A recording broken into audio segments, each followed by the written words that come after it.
Bonjour à tous, je suis ravie de vous retrouver dans une nouvelle vidéo pour vous présenter la préparation de mon bullet journal du mois de mars.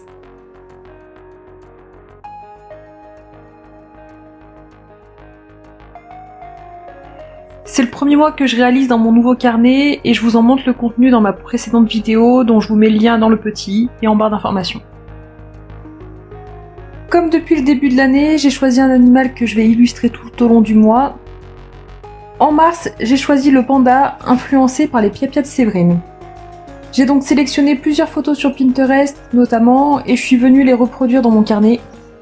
Et je pensais d'ailleurs tourner une vidéo comme une sorte de studio vlog en fait, où je pourrais vous montrer toutes les étapes de la réalisation de mes setups du mois, de la recherche des illustrations à la publication de la vidéo. Et je voulais savoir si c'est quelque chose qui pouvait vous intéresser, donc n'hésitez pas à me le dire en commentaire. Et si ça vous intéresse, je pense que je tournerai ça lors de la préparation de mon bullet journal du mois de mai, donc vous devriez voir cette vidéo courant mai je pense. Et en plus, pour rappeler le printemps qui ne devrait plus tarder, j'ai décidé de placer chacun de mes pandas au milieu de végétation pour avoir une dominante de vert tout au long du mois. Pour la couverture, j'ai dessiné dans un cercle un panda et des bambous formant une couronne autour de celui-ci. Pour tous mes dessins, j'utilise mes stylos de micron, notamment la pointe 02, et je pourrais ajouter quelques détails par la suite en pointe 01, voire en pointe 005 pour les détails les plus fins. Je dessine les bambous en faisant les troncs en différents segments, puis j'ajoute ici et là quelques branches fines avec des feuilles allongées. Au moment de repasser au stylo, j'en ai d'ailleurs oublié quelques-unes que je rajouterai plus tard, au moment de la mise en couleur. Et cette mise en couleur, pour une fois, je la ferai une fois que tous les dessins seront terminés.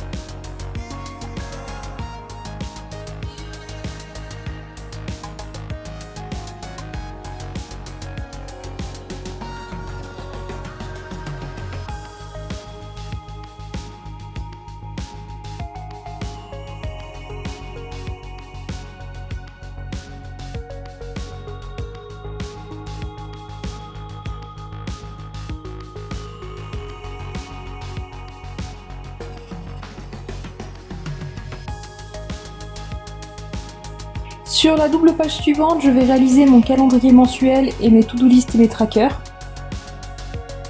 Donc à gauche toujours, je fais mon calendrier du mois. Celui-ci commence un mardi et se termine un jeudi et s'étale sur 5 semaines. J'ai donc pu faire des cases de 5 carreaux entre guillemets sur 5 carreaux.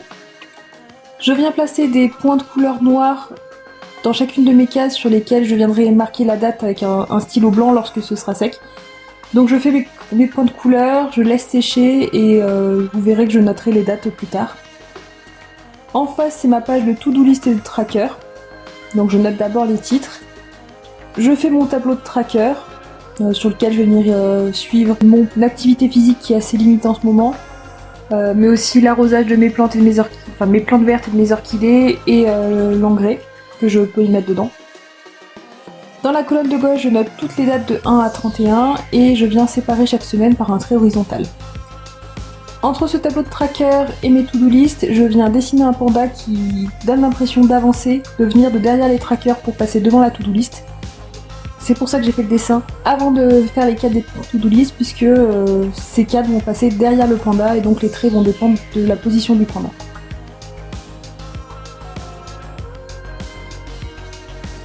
Je finis mes cadres et je viens donc marquer mes dates avec mon stylo gel blanc Sakura. Il faudra un deuxième passage pour que ce soit plus net puisque là l'encre ne ressort pas très bien.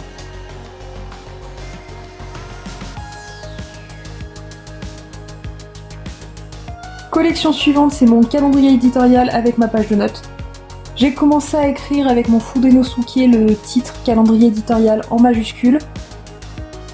Et en fait, je n'aimais pas trop le résultat. Je trouvais que c'était pas assez centré, pas assez joli, donc ce que j'ai fait c'est que je suis venue prendre une bande de papier sur un ancien carnet et je viens la coller à la place.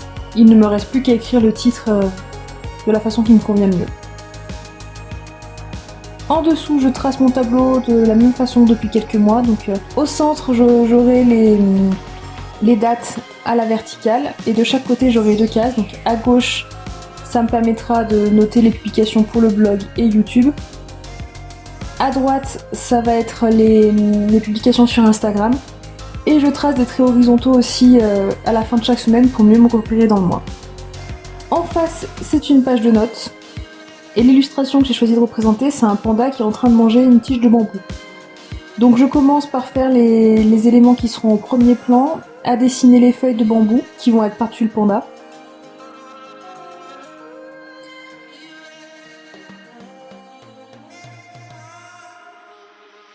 Et ensuite, avec un feutre vert, un tombeau vert, je viens dessiner les branches de bambou. Je trouvais ça plus joli en fait de les faire en vert cette fois-ci. Et ensuite, je n'ai plus qu'à dessiner les éléments du panda qui sont en arrière-plan. Donc je me base sur la photo que vous voyez là sur mon téléphone pour faire ce dessin.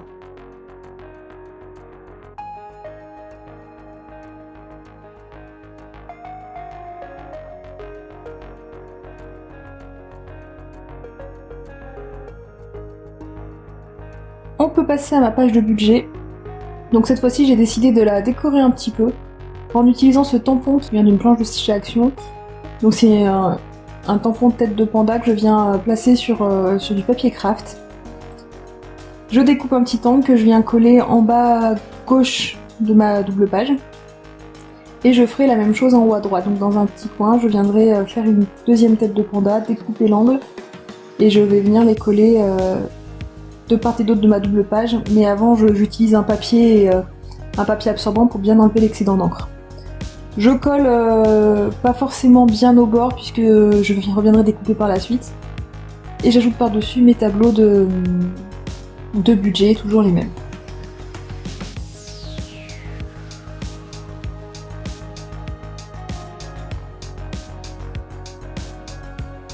Voilà, je passe ensuite un sopalin entre mes deux doubles pages pour être sûr que l'encre qui n'aurait pas encore séché ne bave pas, et je peux passer à ma page des jolis moments du mois.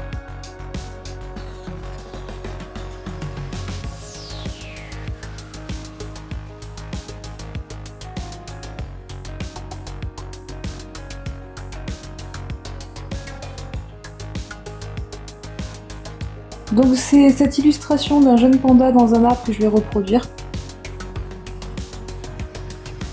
Donc là encore, je me base sur une photo que j'ai trouvée sur Pinterest. Je reprends le modèle même si j'ai fait le brouillon parce qu'il y a certains détails des fois dont je n'étais pas très sûre et que j'ai voulu retoucher un peu. Je trace des petits détails aussi, des petits nœuds au niveau des branches pour donner quelque chose d'un peu plus réaliste. Et je peux déjà passer à mes outils. Donc comme depuis le mois d'octobre ou novembre, je ne sais plus exactement depuis quand je fais ça, j'utilise le principe Dutch Door, c'est-à-dire que je vais avoir des volets qui vont se trouver d'un weekly à l'autre. Je découpe pour cela une bande en haut de chaque double page de mes weekly, sauf sur le premier et le dernier.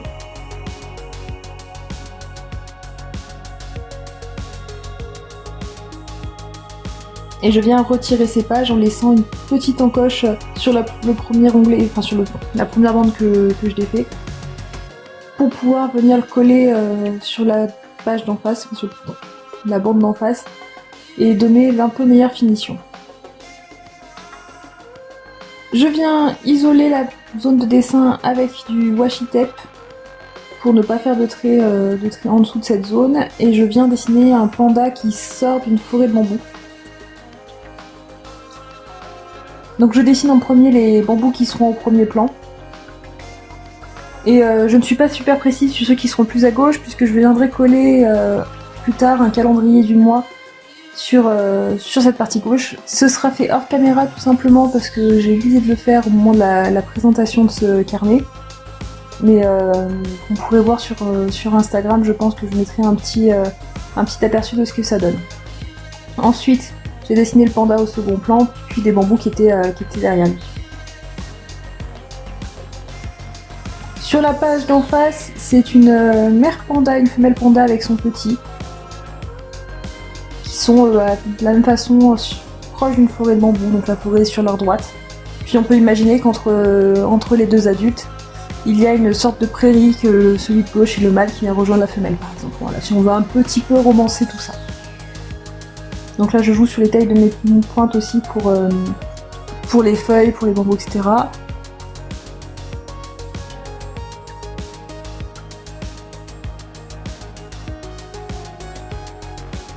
On voit rapidement ce que donne le résultat sans couleur, et puis j'ai oublié de le faire au moment des dessins, donc je viens découper tous mes onglets. C'est pour ça que je lui ai compté en fait le nombre de pages que j'avais dans mon bullet journal pour ce mois de mars. J'en ai déduit en fait le nombre d'onglets que je devais avoir et donc la taille de chacun de ces onglets, et je viens les découper les uns après les autres. J'étais un peu flemmarde, hein, on peut le voir, puisque j'ai utilisé ma calculatrice pour faire ces petits calculs. Alors cette fois-ci je les découpe au ciseau parce que j'ai trouvé que c'était plus pratique qu'avec le cutter de précision, parce qu'avec le cutter de précision je suis obligée à chaque fois de prendre mon tapis de découpe, et c'est pas forcément ce qu'il y a de plus pratique.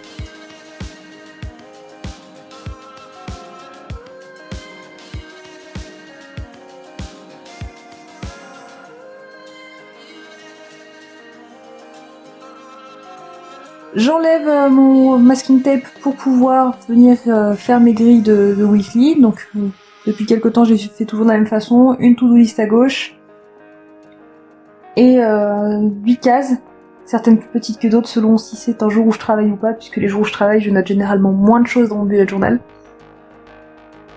Et puis une dernière case qui me permet d'organiser mes réseaux sociaux.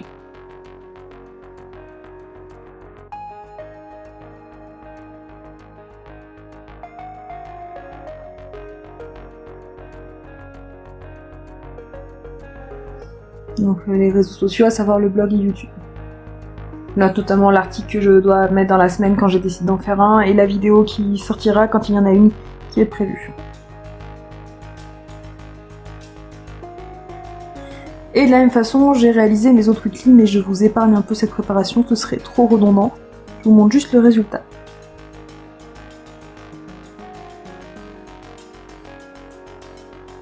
On peut passer à la mise en couleur. Donc pour cette mise en couleur, j'ai utilisé différentes techniques entre feutre aquarellable, donc là ici ce sont mes Tombow que je suis venue aquareller.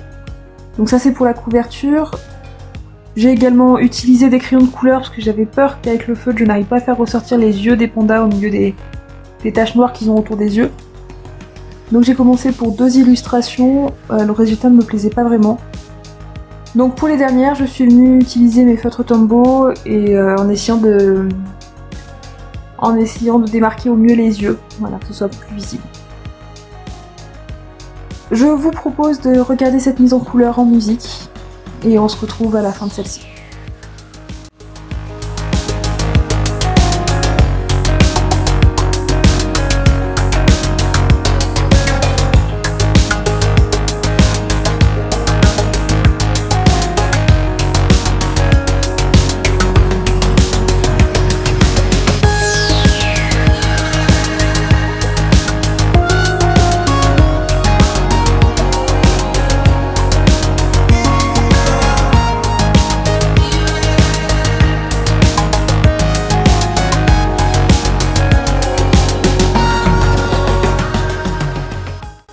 Lors de la mise en couleur, j'en profite aussi pour colorier les onglets et je viens à la fin de ma mise en couleur noter sur chaque onglet ce à quoi il correspond, à quelle page il correspond.